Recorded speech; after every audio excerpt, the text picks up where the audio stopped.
I walked away from my marriage thinking I was chasing freedom. Now I sit with nothing but regret and a wall of silence from the man I left behind. It all began in late spring, when the city started to bloom and life outside our apartment window shimmered with color and possibility. The buzz had been building for weeks. My friends couldn't stop talking about it. This thing they called hot girl summer. It was all over social media. Women posting about spontaneous adventures, solo getaways, carefree romances, glow-ups, and finding themselves. I couldn't help but get swept up in it. The whole idea felt intoxicating, like a doorway into a version of myself I hadn't seen in years. For a long time, I'd felt caged without even realizing it. I had been married to Alex for 3 years. We met in college, fell into an easy rhythm, and before long, love turned into a quiet, dependable life together. Alex was the kindest man I knew. Steady, calm, thoughtful. He never lost his temper, never slammed the door or stormed off mid-argument. He made me tea when I had a cold. He folded my laundry when I forgot. But over time, I started wondering, should love feel this calm? Wasn't it supposed to be thrilling and passionate and wild? I didn't know anymore. So when my friend Olivia invited me to spend the summer with her in Miami, I said yes quicker than I should have. She said I needed this, that I needed to feel alive again.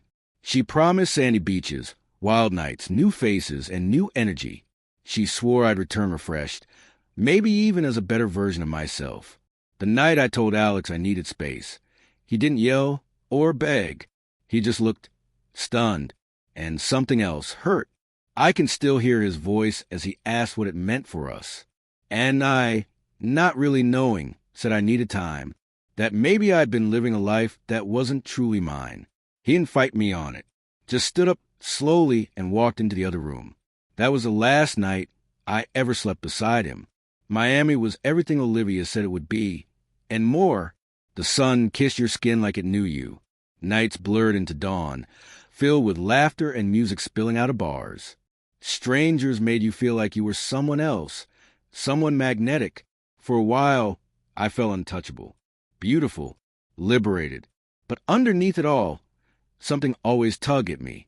I kept checking my phone, waiting for a message from Alex. I told myself he'd text, that he'd miss me, that he'd send a photo of our cat curled in the window. But my phone stayed silent. At first, I tried to rationalize it. Maybe he needed space, too. Maybe he was giving me the freedom I asked for. But after a while, the silence started to feel like punishment. I texted him, "How are you? I miss you. Can we talk?" No response. Days later, I sent a voice note. My voice cracked midway. I told him I was sorry, that I never meant to hurt him, that I just needed to understand myself better. Still nothing. One night, I scrolled through his social media and saw every photo of us, gone, not archived, deleted, even our wedding pictures, even the shots from our anniversary trip, erased. I cried for hours that night. Olivia tried to reassure me, told me I was doing the right thing, that I shouldn't crawl back. That clarity takes time. But deep down, I knew the truth. I'd made a terrible mistake, not just by leaving, but in how I left. I didn't talk to him. I didn't try to work through it. I just ran. Eventually, without telling anyone, I booked a one-way ticket home. When I got to the apartment, my keys still worked, but most of his things were gone. The drawers felt hollow. The place felt colder, even though the summer heat baked the city outside. I sat on the floor next to my suitcase and sobbed, wishing he'd be there, hoping against reason that I'd find him waiting for me. I texted again. I called. I emailed. I even sat across from his office one day, just watching the entrance like some ghost, hoping he'd walk out, hoping he'd see me. But he never came. Or maybe he did and turned the other way. And that's the part that haunts me most. It's not the parties I can't remember clearly, not the brief flings or the thrill that faded too fast, not even the aching loneliness. What crushes me now is knowing I shattered something real, something strong, something safe. And I may never be offered that kind of love again. Sometimes love doesn't come in fireworks or butterflies. Sometimes it's the quiet moments, the way they remember your coffee order, or sit in silence with you without needing to fill the space. The way they bring you tea when you're sick. I understand that now, but it came too late. It's been over a month. He still hasn't replied.